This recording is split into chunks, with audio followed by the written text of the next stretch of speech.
Hello അസ്സാം വലൈക്കും. ഇത് വെജിറ്റബിൾ റൈസ് റെസിപ്പിയാണ്. ഇത് ഞാൻ ഇടയ്ക്കിടയ്ക്ക് ഉണ്ടാക്കുന്ന റെസിപ്പിയാണ് രാത്രി. അപ്പോൾ ഞാൻ ഇതുവരെ നിങ്ങൾക്കായിട്ട് ഷെയർ ചെയ്തിട്ടില്ല. അപ്പോൾ ഞാൻ വിചാരിച്ച് ഇന്ന് വീഡിയോ എടുത്ത് നിങ്ങൾക്കായിട്ട് ഷെയർ ചെയ്യാം. അപ്പം ഇത് വളരെ എളുപ്പത്തിൽ തയ്യാറാക്കാൻ പറ്റും. ഇത് ഒരുപാട് ടൈമൊന്നും വേണ്ട.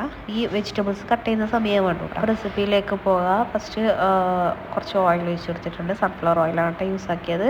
അതിലേക്ക് 1 സ്പൂണ് ഗീ ഇട്ടിട്ട് 2-3 ഗ്രാമ്പൂ 2-3 ഏലക്കായും ഒരു പട്ടയിട്ട് അതിലേക്ക് ഉള്ളി ഇട്ട് ഉപ്പ് ഇട്ടിട്ട് ഒന്ന് സോട്ട് ചെയ്തിട്ടെടുത്ത് ഓവർ ബ്രൗൺ കളർ ആകണ്ട. അതിലേക്ക് ഇഞ്ചി വെളുത്തുള്ളി പച്ചമുളക് ഞാനൊരു 2 എടുത്തിട്ടുണ്ടാവും.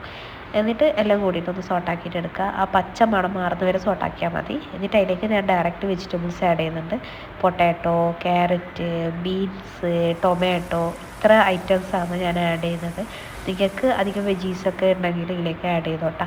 ഞാൻ ഇത്ര വെജിറ്റബിൾ മാത്രമേ ആഡ് ചെയ്യുന്നുള്ളൂ. പിന്നെ ഗ്രീൻ പീസ് ആഡ് ചെയ്താൽ നല്ല ടേസ്റ്റ് ഉണ്ടാവാറുണ്ട്. ഞാൻ നോർമലി വെജിറ്റബിൾ റൈസിൽ ഞാൻ ഗ്രീൻ പീസ് ആഡ് ചെയ്യാറുണ്ട്. ഇത് ഞാൻ ഗ്രീൻ പീസ് വെള്ളത്തിലിടാൻ മറന്നുപോയതുകൊണ്ട് ഞാൻ ഇട്ടിട്ടാണ്. ഇനി ഇതിലേക്ക് മഞ്ഞൾപ്പൊടി, മല്ലിപ്പൊടി, 1 സ്പൂണ് മുളക് പൊടിയെല്ലാം കുറച്ച് ആഡ് ചെയ്താൽ മതി കേട്ടോ.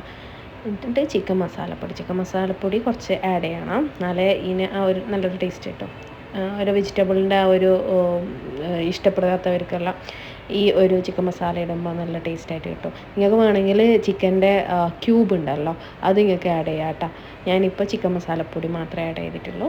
കാരണം ഞാൻ എപ്പോഴും ആക്കുന്ന സമയത്ത് ചിക്കൻ മസാല സ്കിപ്പ് ചെയ്യാറില്ല കേട്ടോ. അതെന്തായാലും മസ്റ്റായിട്ട് ഞാൻ ഇടാറുണ്ട്. എന്നിട്ട് ആ പൊടീൻ്റെ മണമെല്ലാം മാറുന്ന വരെ ഒന്ന് സോട്ടാക്കിയിട്ട് എടുക്കുക.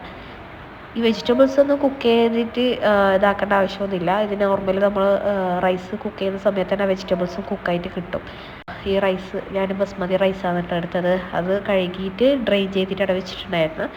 അത് ഡയറക്റ്റ് ഞാൻ ഈ മസാലയിലേക്ക് ഇട്ടിട്ട് എല്ലാം കൂട്ടിയിട്ടൊന്ന് മിക്സ് ആക്കിയിട്ട് എടുത്ത് എന്നിട്ട് ഇതിലേക്ക് അരിക്ക് വേണ്ട വെള്ളമാണ് കേട്ടോ ഒഴിക്കുന്നത്.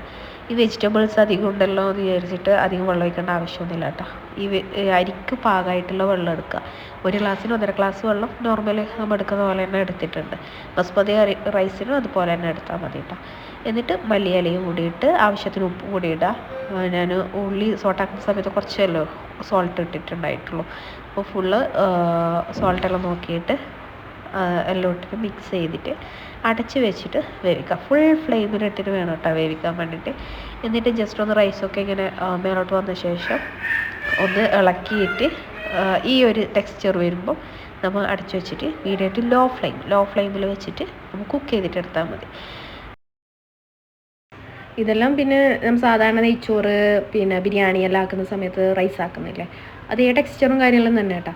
പിന്നെ ഇതിൻ്റെ കൂടെ നിങ്ങൾക്ക് സൈഡ് ഡിഷായിട്ട് ചിക്കൻ പൊരിച്ചതോ മുട്ട പുഴുങ്ങിയതോ എന്തെങ്കിലും ഐറ്റം എടുത്തിട്ട് നിങ്ങൾക്ക് കൂട്ടിക്കാൻ അല്ലെങ്കിൽ വെറുതെ കഴിക്കാൻ നല്ല ടേസ്റ്റാണ് കേട്ടോ.